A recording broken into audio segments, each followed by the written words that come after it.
شکریہ، جزاک اللہ خیر الجزا۔ آپ نے پھول پنا کے خوش کر دیا، آپ سے اللہ کے رسول و ابوبکر صدیق رضی اللہ تعالیٰ عنہ خوش ہو جائیں گے، اور اس کا شکرانہ یہ رہتا ہے کہ کچھ دیر میں اپنے گلے میں رکھوں گا۔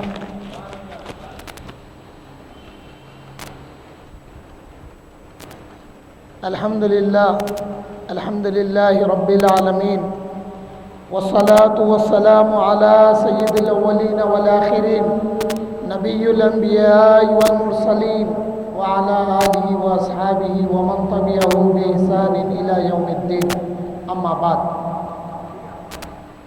فقد قال اللہ تعالی فی شان حبیبہ ان اللہ وملائکتہ یصلون علی النبی یا ایھا الذین آمنوا صلوا علیہ وسلموا تسلیما، صلی اللہ علی النبی الامی وعلی آلہ وصحبہ وبارک وسلم۔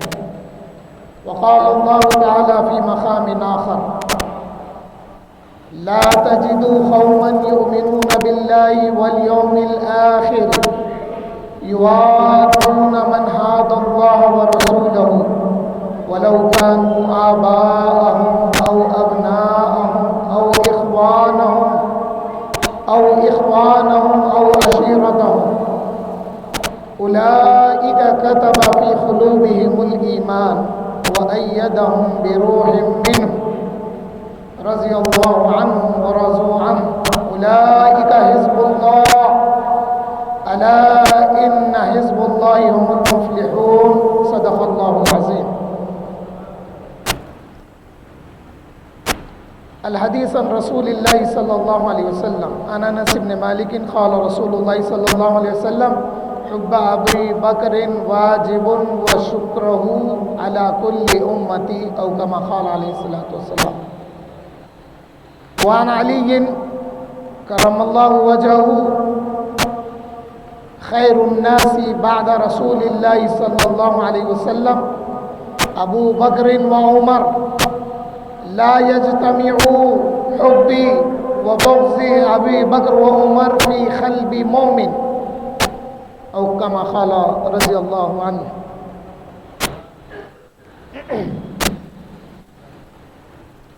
صدیق عکس جمال، صدیق عکس حسن جمال محمد است، فاروق ذل جاہ و جلال محمد است، عثمان ضیاء شمع کمال محمد است، حیدر بہار باغ خصال محمد است۔ اسلام ما اطاعت خلفائے راشدین، ایمان ما اطاعت محبت آل محمد است۔ محمد مصطفیٰ کا جانشین صدیق اکبر ہے، بجز پیغمبروں کے سب سے اعلیٰ و سب سے برتر ہے۔ منکر ہو گر کوئی فضل سے صدیق اکبر کے، میں حد مفتری ماروں گا، یہ فرمان حیدر ہے۔ علی مرتضیٰ کے قول پر حسرت کا ہے ایمان، محمد مصطفیٰ کا جانشین صدیق اکبر ہے۔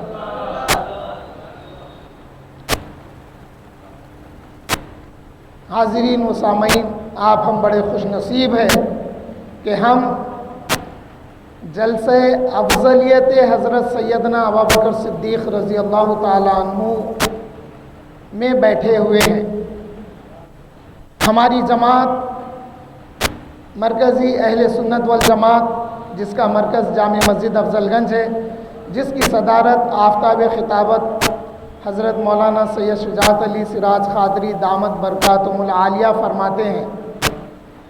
آپ کا مشن یہی ہے کہ عوام الناس کو عقیدہ اہل سنت والجماعت بتایا جائے۔ کئی لوگ ہم سے ملتے ہیں، خوش ہوتے ہیں، بھائی لوگ سیرت حضرت سیدنا ابو بکر بیان کرتے ہیں، مگر آپ لوگوں کے جلسے کا جو ٹائٹل ہے افضلیت، یہ بڑا چبھتا چبھنے والوں کو، اور خوش ہونے والے ایسا خوش ہوتے ہیں آ کے بیٹھ کے سنتے، اور اس میں جتنے القاب ہیں نا یہ حضرت ابوبکر صدیق رضی اللہ تعالیٰ عنہ کے لیے یہ القاب قرآن اور حدیث سے ثابت ہیں. اور حضور صلی اللہ علیہ وسلم نے بھی فرمایا افضل البشر بعد الانبیاء ابوبکر ہیں. مولا علی نے بھی فرمایا. اور پھر ثانی اثنین اللہ نے حضور صلی اللہ علیہ وسلم اور حضرت ابوبکر کی شان میں جو آیت نازل فرمائی جس میں ثانی اثنین کا ذکر کیا وہ اللہ کی طرف سے وہ حضرت ابوبکر کے لیے ہے. پھر اس میں خلیفہ اول یہ بشارت خلیفہ اول ہونے کی حضور صلی اللہ علیہ وسلم کے اعلان نبوت سے پہلے یہودی جانتے تھے. جب حضرت ابوبکر صدیق رضی اللہ تعالیٰ عنہ کا حولیہ دیکھا تو راہب نے پوچھا تم کہاں سے آئے؟ آپ نے کہا کہ میں مکے سے آیا. بولے آپ کا پیشہ کیا ہے؟ بولے میرا پیشہ تجارت ہے. اس کے بعد اس نے نشانیاں پوچھی. جب آپ نے وہ سوال کے جواب دیے تو وہ راہب کہنے لگا مبارک ہو تمہارے کو، تمہارے جو ساتھی مکے میں جن کا نام محمد ہے اعلان نبوت کریں گے اور آپ ان کے ساتھی اور رفیق ہوں گے اور ان کے وصال فرمانے کے بعد آپ ان کے خلیفہ ہوں گے. حضور صلی اللہ علیہ وسلم کی اعلان نبوت سے پہلے خلیفہ تھے آپ، خلیفہ اول ہے. مولا علی نے بھی خلیفہ مانا، تمام صحابہ نے آپ کو خلیفہ مانا ہے. پھر بلا فصل، اکثر لوگوں کو بلا فصل کا معنی نہیں معلوم. اب ایک فتنہ پیدا ہو گیا، جیسا جیسا فتنہ پیدا ہوگا ویسا جواب دیا جائے گا. جو فتنہ جس عروج سے اٹھے گا اتنی ہی قوت سے اس کا تدارک کیا جائے گا. بلا فصل کیا ہے؟ اب جو رافضی ہیں، شیعہ ہیں، وہ لوگ مولا علی کرم اللہ وجہہ کو پہلا خلیفہ بولتے اور ان کے نزدیک مولا علی کرم اللہ وجہہ پہلے خلیفہ تھے. وہ خاموش بیٹھ گئے تو ہمارا علی خاموش بیٹھنے والا نہیں تھا. ہمارا علی کرم اللہ وجہہ جس کا نام لینے سے ہمارے جسموں میں قوت آتی. ہم بچپن میں دیکھتے تھے، ابھی بھی ہماری عادت ہے، کوئی وزن چیز ہے نہیں اٹھ رہی، یا علی بول کے اٹھائے تو اٹھ جاتی تھی. میرا علی تو وہ ہے جس کا نام لینے سے جسم میں قوت آتی ہے. اور یہ شیعہ رافضیوں کا علی وہ ہے جو خاموش بیٹھ گیا حضرت ابوبکر کی خلافت پہ. فرق یہ سے یہ جتنے ہیں نا رافضی شیعہ، جتنے ان کے بدعقیدے ہیں، اس کا جواب مولا علی سے ملتا ہے. ان کے لیے جواب اہل بیت نے دیا ہے، ان کا جواب ائمہ اہل بیت نے دیا ہے. کسی اور موقع پہ آپ سننا یا دیگر ہمارے جلسے اٹینڈ کریے، بتائیں گے. آج جو آیت میں نے پڑھی ہے اس کی طرف آتے ہیں. پھر جانشین مصطفیٰ صحابہ فرماتے ہیں، حضرت انس بن مالک رضی اللہ تعالیٰ عنہ سے روایتیں ہیں اور حضرت عبداللہ ابن مسعود فرماتے ہیں رضی اللہ تعالیٰ عنہ، وہ کہتے ہیں کہ ہم رسول اللہ صلی اللہ علیہ وسلم کے زمانے سے ہی حضرت ابوبکر اور حضرت عمر کو افضل جانتے تھے اور ان کی پہچان سنت ہے فرما رہے ہیں. سنت ہے کا مطلب کیا ہے؟ یہاں پہ حضرت ابوبکر و حضرت عمر کی فضیلت، سنت ہے کا مطلب یہ ہے حضور کی تعلیمات سے ثابت ہے. یہ تو حضرت عبداللہ ابن مسعود نے فرمایا. امام مالک کیا فرماتے ہیں؟ امام مالک فرماتے ہیں کہ ہمارے اسلاف کا یہ طریقہ تھا، ہمارے اسلاف کا یہ طریقہ تھا کہ اپنے بچوں کو حضرت ابوبکر صدیق رضی اللہ تعالیٰ عنہ کی محبت ایسا سکھاتے تھے جیسا قرآن کی صورتیں سکھاتے تھے. یہ ہے مقام صدیق اکبر. ایک دفعہ حضرت ابوبکر صدیق رضی اللہ تعالیٰ عنہ کے والد جن کا نام ابو قحافہ ہے، وہ حضرت ابوبکر صدیق رضی اللہ تعالیٰ عنہ کو بت کدا لے گئے. اب اس کی روایت کون کر رہے ہیں؟ اس کی روایت حضرت ابو ہریرہ رضی اللہ تعالیٰ عنہ فرما رہے ہیں. یہ واقعے کو بیان کر رہے ہیں. کون؟ حضرت ابو ہریرہ رضی اللہ تعالیٰ عنہ. اور اس حدیث کا ذکر، اس واقعے کا ذکر امام خستلانی نے ارشاد الساری صحیح بخاری کی شرح میں کیا ہے، اور اس کی نقل اعلیٰ حضرت نے مطلع الخمرین میں کیا ہے۔ حضرت ابو ہریرہ فرماتے ہیں ایک دفعہ انصار اور مہاجرین سب اکٹھا بیٹھے ہوئے تھے۔ حضرت ابوبکر صدیق رضی اللہ تعالیٰ عنہ حاضر خدمت ہوئے رسول اللہ صلی اللہ علیہ وسلم کے پاس۔ اس کے بعد کہنے لگے وعیشک یا رسول اللہ، یا رسول اللہ آپ کی حیات مبارکہ کی قسم، وعیشک، حضرت ابو بکر فرما رہے ہیں، آپ فرما رہے ہیں وعیشک یا رسول اللہ آپ کی زندگی کی قسم ہے، میں نے زندگی میں کبھی بتوں کی عبادت نہیں کی ہے۔ حضرت عمر رضی اللہ تعالیٰ عنہ کہنے لگے یا ابا بکر ایک زمانہ تو جہالیت کا پائے نا، پھر یہ کیا کہہ رہے ہیں آپ، وہ بھی اللہ کے رسول کی قسم کھا کے کہہ رہے ہیں۔ تو حضرت ابو ہریرہ رضی اللہ تعالیٰ عنہ روایت کرتے ہیں کہ حضرت ابو بکر صدیق رضی اللہ تعالیٰ عنہ نے فرمایا ایک دفعہ میرے والد بت کدے میں لے گئے اور مجھ سے کہنے لگے اے ابو بکر یہ جو معبود ہے یہ سب سے بڑا ہے، یہ تمہارا معبود ہے۔ وہ بت کدے میں چھوڑ کر حضرت ابو بکر کو وہ واپس ہو گئے۔ حضرت ابو بکر اس سے پوچھنے لگے میں بھوکا ہوں مجھے کھانا دے، جواب نہیں آیا۔ پھر حضرت ابو بکر بولے میں ننگا ہوں مجھے کپڑا دے، جواب نہیں آیا۔ پھر آپ ایک سلاخ اٹھا کے کہنے لگے یہ سلاخ سے میں تیرے سر پہ مارنے والا ہوں تو اپنے آپ کو بچا لے۔ کیا جواب آتا؟ اس کے بعد میں آپ ایک پتھر اٹھائے اور وہ بت کو جب مارے تو وہ بت گر گیا۔ حضرت ابو قحافہ آئے، آگے کہنے لگے اے بیٹے ابو بکر یہ کیا کر دیے تم؟ بولے بابا جان یہ بت ہے، اس کو پوچھا میں بھوکا ہوں کھانا دے، جواب نہیں آیا، ننگا ہوں کپڑے دے، جواب نہیں آیا۔ میں بولا میں مارتا ہوں تیرے کو تو بچا لے، بولتے انہیں بچایا بھی نہیں اور میں مارا اس کو۔ غصے میں ہاتھ پکڑ کے والدہ کے پاس لائے، والدہ کے پاس لا کے بولے دیکھو یہ بچہ تمہارا آج کیا کرا۔ والدہ بولے خاموش رہو، چھوڑ دو اس کو اپنی حالت پہ، اس لیے کہ جب میرے کو اس کی پیدائش کی تکلیف شروع ہوئی، جب یہ بچے کی پیدائش کی مجھے تکلیف شروع ہوئی تو میرے پاس ابھی کوئی بھی نہیں تھے، میں تنہا تھی، میں تکلیف محسوس کرنے لگی تو مجھے ایک آواز آئی، آواز یہ آئی کہ اے اللہ کی باندی، اے اللہ کی باندی، باندی غلام سے باندی ہے، ہم سب جیسا عباد اللہ کے بندے ہیں، اے اللہ کی باندی، اے اللہ کی بندی، دونوں بھی صحیح ہے۔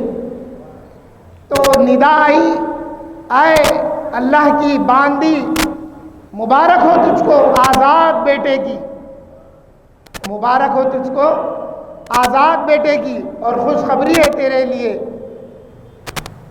یہ جیسے ہی حضرت ابو بکر صدیق رضی اللہ تعالیٰ عنہ نے یہ قصہ سنایا حضور صلی اللہ علیہ وسلم کو، حضرت جبرائیل امین حاضر بارگاہ رسالت ہو گئے صلی اللہ علیہ وسلم۔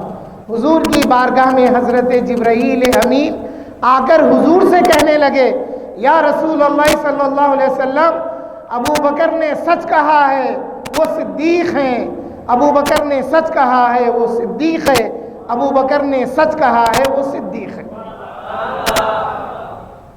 حضرت ابو بکر صدیق رضی اللہ تعالیٰ عنہ کا یہ معاملہ تھا، آپ حضور صلی اللہ علیہ وسلم کے دوست اعلان نبوت سے پہلے ہی تھے، اور حضرت ابو بکر صدیق رضی اللہ تعالیٰ عنہ کی یہ خوبی تھی وہ ایسے ویسے لوگوں سے نہیں ملتے تھے۔ اس زمانے میں شراب زیادہ پی جاتی تھی اور بہت سے برے کام ہوتے تھے، تو حضرت ابو بکر صدیق رضی اللہ تعالیٰ عنہ کی دوستی ایسے لوگوں سے نہیں تھی۔ آپ نے شروع سے دوستی، سنگت، غلامی، تابعداری اگر حاصل کی تو حضور صلی اللہ علیہ وسلم کی حاصل کی آپ نے۔ اور آپ حضور صلی اللہ علیہ وسلم سے 2 برس کم تھی آپ کی عمر، حضرت ابوبکر صدیق رضی اللہ تعالیٰ عنہ کی۔ حضرت ابوبکر صدیق رضی اللہ تعالیٰ عنہ حضور صلی اللہ علیہ وسلم کی بارگاہ رسالت میں اعلان نبوت کے بعد آیا جایا کرتے تھے، خاموش بیٹھتے تھے، سنتے تھے، چلے جاتے تھے۔ ایک دفعہ حضور نے پوچھا، اے ابوبکر، یہ تمہاری خاموشی کی کیا وجہ ہے؟ میں نے اعلان نبوت کیا ہے، تم اقرار نبوت کرو۔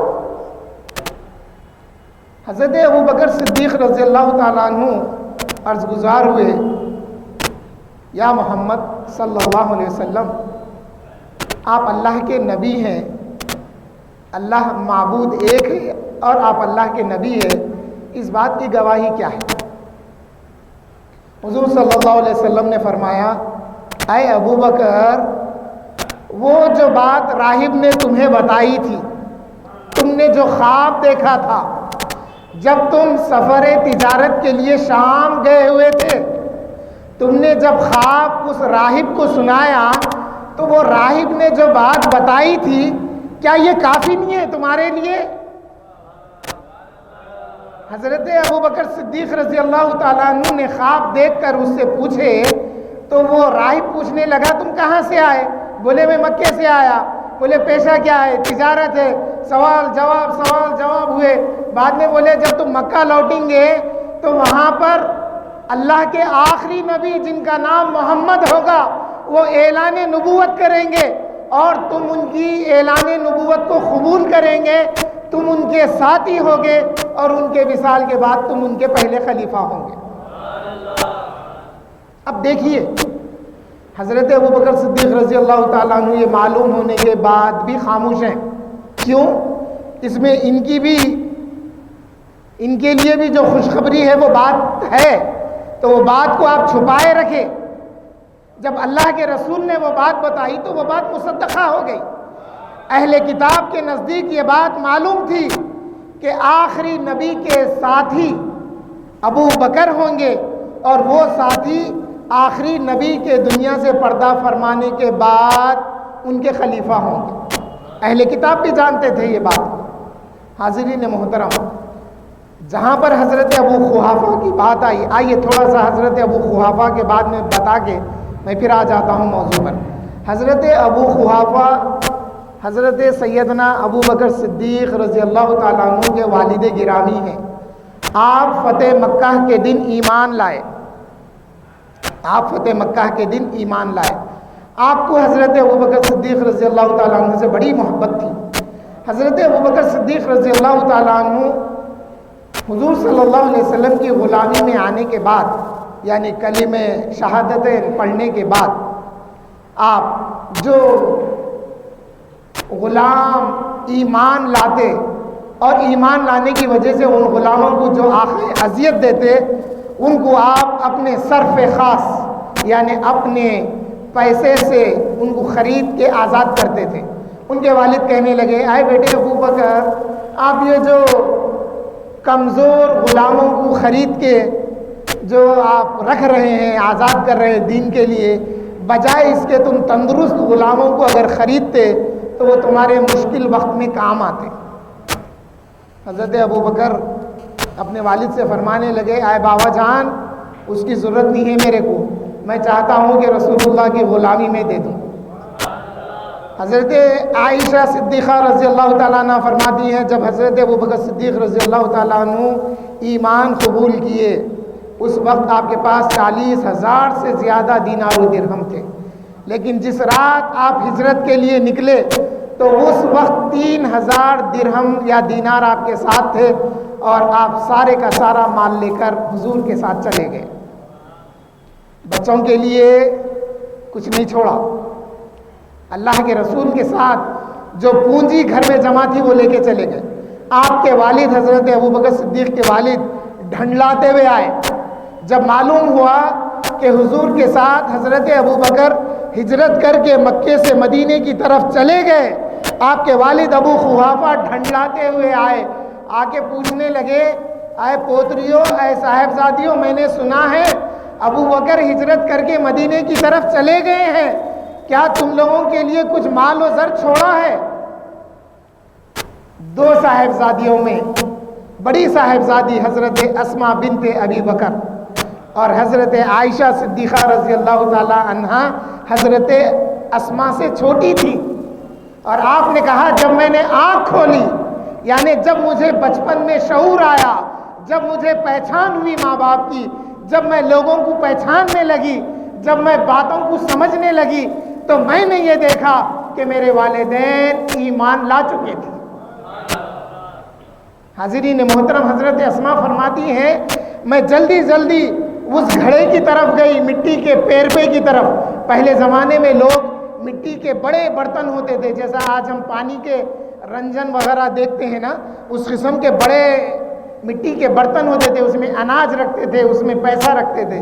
تو جو پیسہ یا جو دولت حضرت ابوبکر صدیق رضی اللہ تعالیٰ عنہ جس گھڑے میں رکھتے تھے مٹی کے، وہاں وہ فوری گئیں اور پتھرے بھر دیے، اس میں پتھر بھر کے کپڑا ڈھانپ دیے، کپڑا اڑا کے دادا کا ہاتھ پکڑ کے لائے۔ دادا کی آنکھوں کی کمزوری کی وجہ سے دکھائی کم دیتا تھا، ہاتھ پکڑ کے لا کے وہ پتھروں پر ہاتھ پھیر کے کہنے لگے دادا جان بے فکر رہیے، بابا جان جاتے ہوئے بہت کچھ چھوڑ کے گئے، دیکھو اس میں بہت بڑا بات۔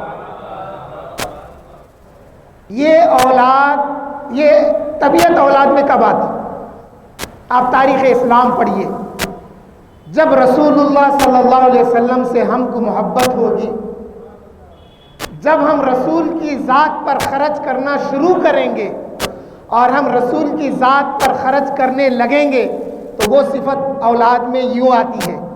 تاریخ پڑھیے، تاریخ میں کہیں یہ نہیں آیا حضرت ابوبکر جاتے جاتے یہ بولے کہ اے بیٹیوں بابا آ کے پوچھے تو تم ایسا کرنا، بولنے کی ضرورت نہیں ہے، کیونکہ جب مال اللہ اس کے رسول کی بارگاہ میں خرچ ہوتا ہے تو اولاد ایسا بے نیاز ہوتی ہے۔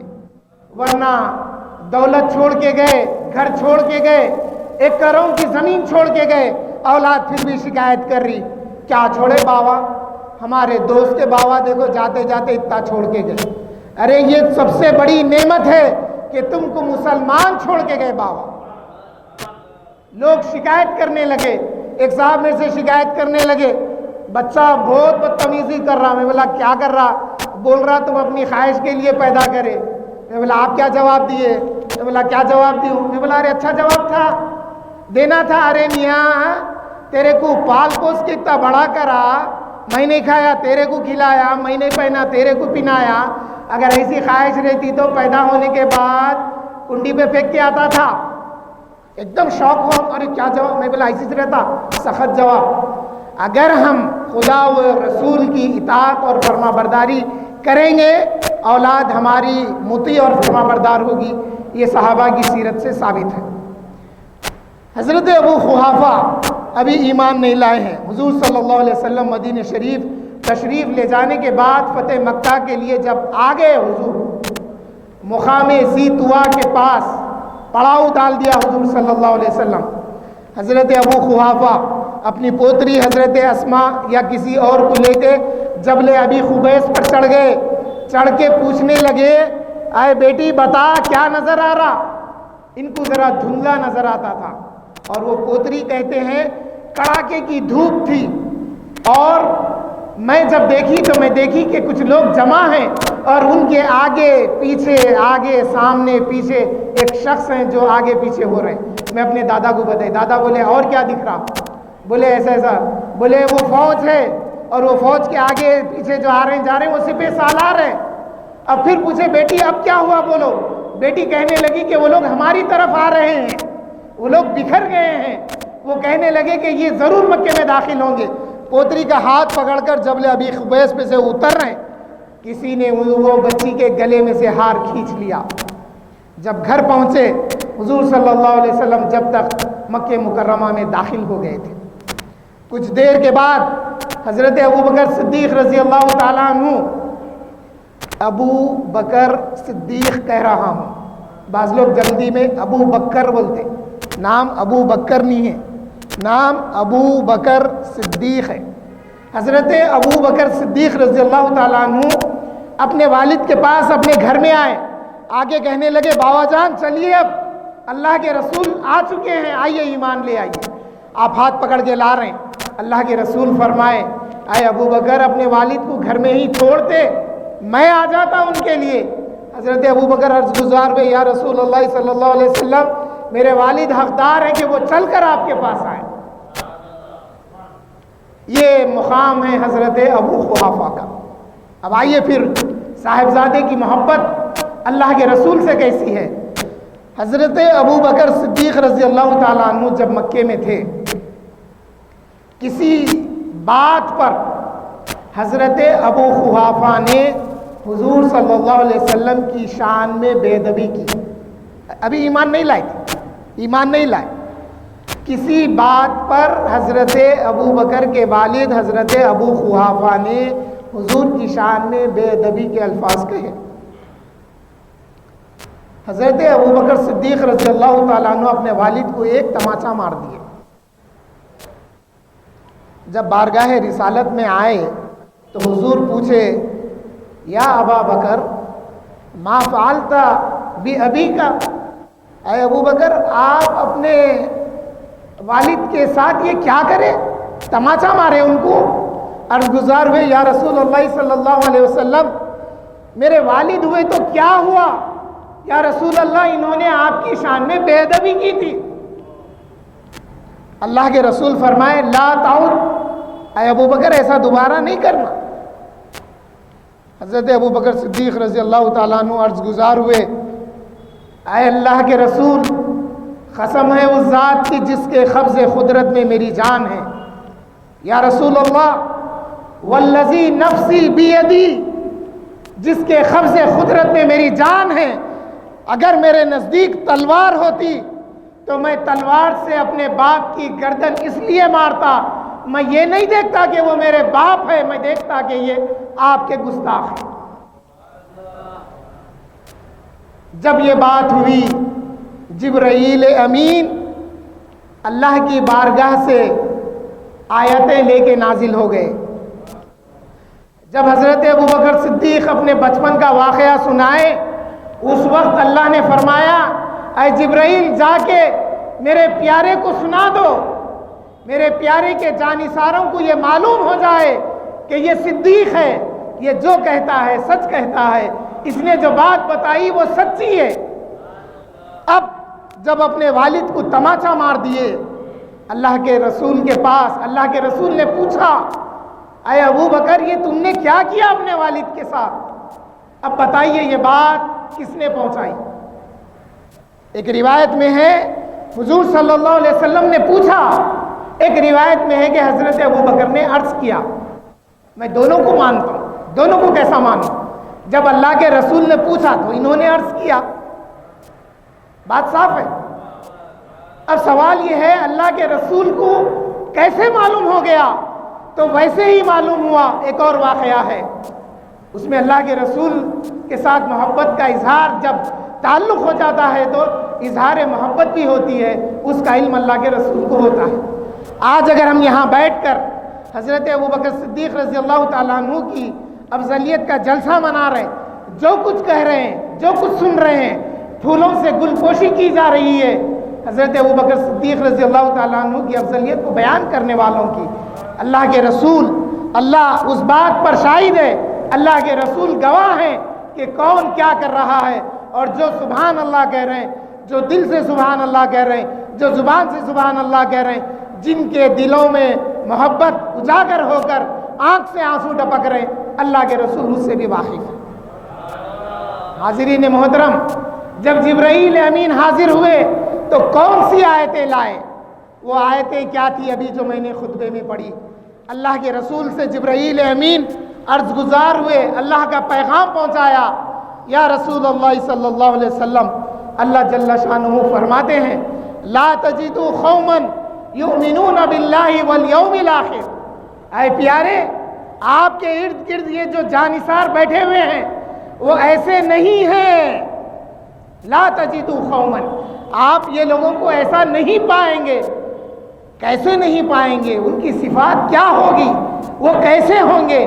یؤمنون باللہ والیوم الآخر، جب وہ اللہ پر ایمان لا چکے اور آخرت پر ان کا ایمان ہو چکا۔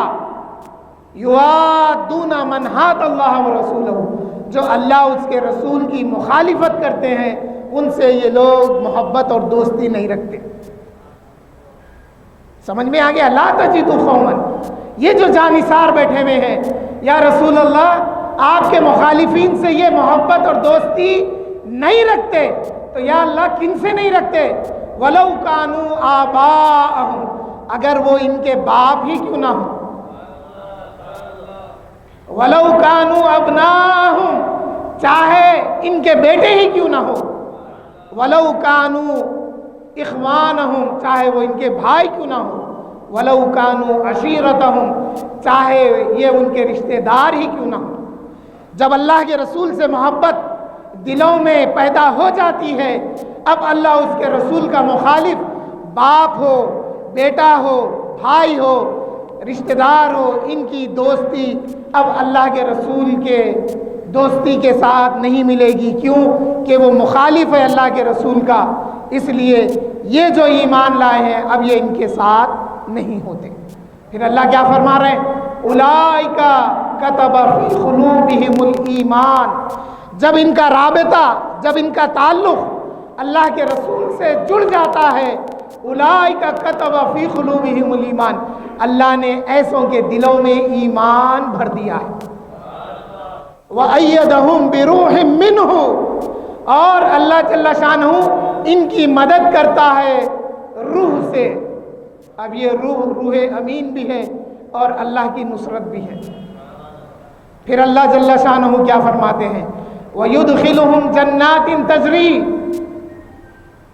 تَحْتِهَا الْأَنْهَارُ وَيُدْخِلُهُمْ جَنَّاتٍ تَجْرِي مِنْ تَحْتِهَا الْأَنْهَارُ خَالِدِينَ فِيهَا، اور اللہ ان کو ایسی جنتوں میں داخل کرے گا جس کے نیچے سے نہریں جاری ہوگی۔ اور پھر آگے فرماتے ہیں رضی اللہ عنہ ورضوا عنہ، یہ اللہ سے راضی ہیں اور اللہ ان سے راضی ہے۔ اولئک حزب اللہ، یہی تو اللہ کا گروہ ہے۔ تو معلوم کیا ہوا؟ حضرت صدیق اکبر سے لے کر آخر امتی تک، وہ امتی جو اللہ کے رسول کی محبت کی حمایت کرتا ہے وہ اللہ کا گروہ ہے۔ اس لیے کہ اللہ فرما رہا اولئک حزب اللہ، یہی تو اللہ کا گروہ ہے۔ تو اللہ کا گروہ کون ہے؟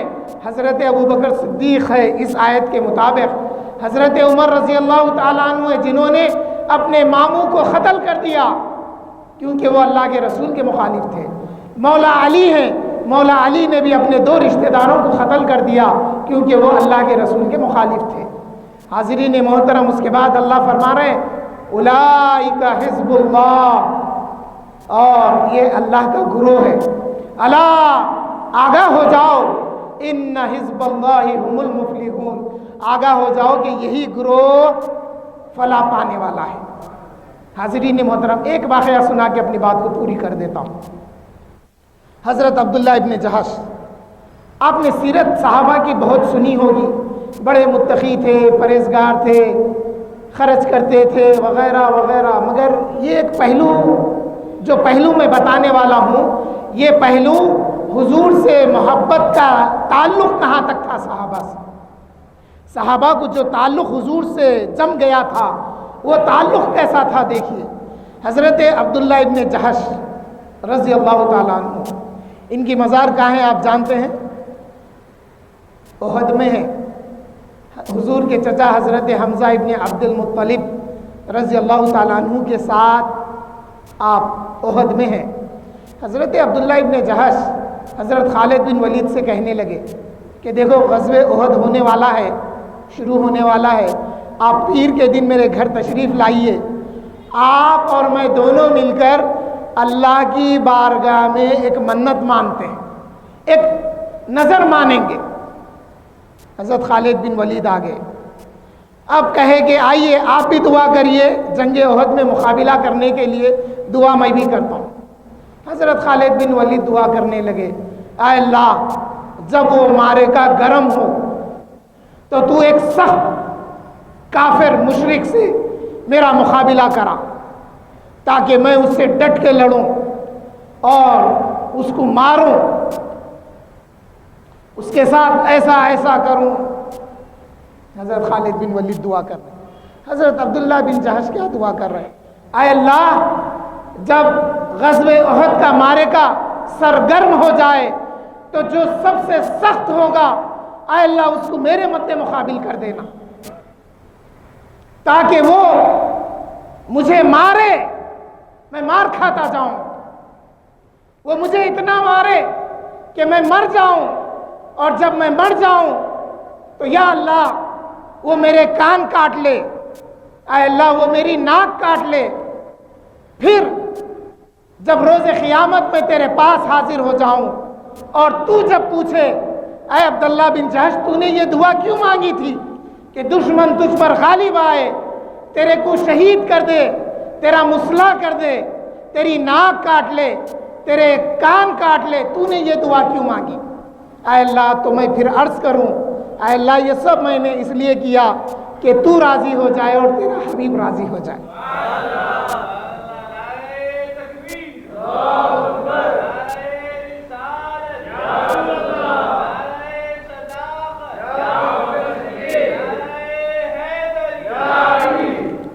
حاضرین محترم، یہ جو سیرت کے ٹائٹل دے کے جو جلسوں میں بلاتے نا، وہ جلسوں میں وہ تکلیفاں اٹھائے، وہ ایسا وہ ویسا روتے رہتے لوگ۔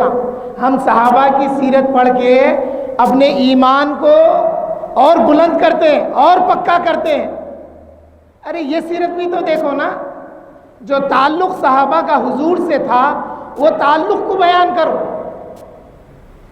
صحابہ کے اندر جب تعلق پیدا ہو گیا، ایک عورت تھی مدینے میں، اسماء بنت مروان اس کا نام تھا، وہ عورت یہودی تھی، اس کا شوہر کسی غزوے میں مارا گیا، اس کو حسد آ گیا مسلمانوں سے، وہ اشعار پڑھ کے مسلمانوں کو اکساتی تھی کہ رسول اللہ کو شہید کریں، اور رسول اللہ صلی اللہ علیہ وسلم بدر کے لیے گئے ہوئے تھے۔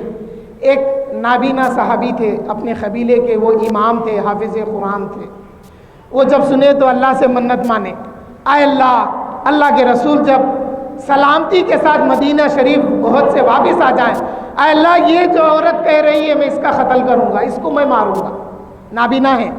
اللہ کے رسول تشریف لا لیے احد سے مدینہ شریف۔ اب رات کے ایک حصے میں یہ نابینا صحابی اٹھے، اس کے گھر کو گئے، وہ عورت ایک پلنگ پہ سو رہی تھی۔ یہ واقعہ غور سے سنیے، پھر ایک سوال کرنے والا ہوں میں، اور جواب فوری دینا، سوچنا نہیں۔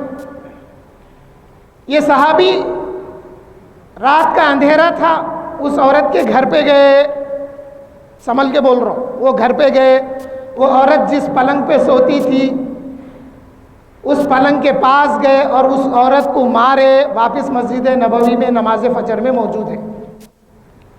اللہ کے رسول نے پوچھا کہ یہ کس نے کیا؟ تو وہ صحابی عرض گزار ہوئے، یا رسول اللہ صلی اللہ علیہ وسلم یہ کام میں نے کیا ہے، اس لیے کہ اللہ کے رسول جب آپ احد کی معرکے کے لیے تشریف لے گئے تھے تو یہ عورت اشعار پڑھ کے مسلمانوں کو اور منافقوں کو سناتی تھی، اور جو کمزور مسلمان تھے، جو منافق ہو گئے تھے، ان کو اکساتی تھی آپ کو شہید کرنے کے لیے۔ میں نے اللہ سے منت مانی تھی، اے اللہ اگر میرے آقا تشریف لا لیں احد سے تو میں اس کو قتل کروں گا۔ یا رسول اللہ میں نے قتل کر دیا ہے، اب جو سزا آپ سنانا چاہتے ہیں آپ میرے کو سزا سنا دیجئے، میں قبولتا ہوں۔ اللہ کے رسول نے کوئی سزا نہیں سنائی۔ اللہ کے رسول نے فرمایا جو اس بات سے خوش ہوتا ہے، جو ایسے شخص کو دیکھ کر خوش ہوتا ہے جس نے رات اللہ اور اس کے رسول کی حمایت میں گزاری ہے، تو وہ انہیں دیکھے۔ حضرت عمر رضی اللہ تعالیٰ عنہ فوری برملا بول اٹھے، واہ واہ اے نابینا صحابی، آپ نے کیا کر دکھایا؟ اللہ کے رسول فرمائے انہیں نابینا نہ کہو، وہ تو صاحب بصیرت ہے۔ اب ایک سوال، وہ گھر کون بتائے؟ نابینا تھے، گھر کون بتائے؟ اور وہ جگہ کون بتائے؟ یہ پلنگ پہ سو رہی عورت، وہ پلنگ پہ عورت ہی سو رہی، کون بتائے؟ کون بتائے؟ ایک ہی جواب ہے، اللہ کے رسول کی محبت جو دل میں تھی وہ محبت نے رہنمائی کر دی ہے۔ اللہ سے دعا کرتا ہوں کہ ہمارے دلوں میں بھی ایسی محبت کی کچھ جھلکیاں عطا کر، تاکہ ہماری زندگی میں روز قیامت ہمارے لیے سرمایہ بن جائے۔ حاضرین محترم، یاد رکھیے، ایک واقعہ تو بنائیے، کوئی ایک واقعہ تو ہونا۔ کبھی مخالف کو پکڑ کے، گلہ پکڑ کے ڈھک لے، اپنی زمین کے لیے لڑے، گھر کے لیے لڑے، اپنے لیے لڑے، سب کچھ لڑے، پولیس میں چلے گئے، آج تک مخالفت ہے، اللہ کے رسول کے لیے کیا کرے؟ ایک واقعہ تو ہونا ہماری زندگی کی نجات کا ذریعہ بنے۔ آمین والحمد للہ رب العالمین۔